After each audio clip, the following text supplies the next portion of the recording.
2021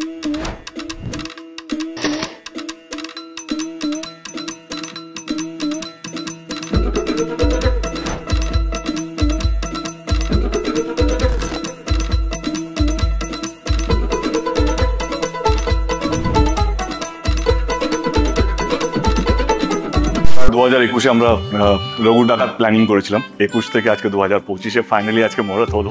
প্রচন্ড এক্সাইটেড। আমরা সবসময় বলি জার্নি, এই ছবিটা সত্যি একটা জার্নি অলরেডি। এই ছবিতে আমি একটি চরিত্রে অভিনয় করছি। আমি নিজে খুব বেশি এরকম বড় বহরের ছবিতে এর আগে অভিনয় করিনি। এটা আমার কাছেও একটা লার্নিং এক্সপিরিয়েন্স হতে চলেছে। এখানে অনেক বড় বড় মাপের অভিনেতাদেরকে আপনারা দেখতে পাবেন। খুব লার্জ স্কেলে অনেক ধামাকা, অনেক কিছু নিয়ে ছবিটা তৈরি হচ্ছে। রঘু ডাকাতের এক ডাকাত রানী, এক সর্দারনী, সেই চরিত্রে অভিনয় করব আমি।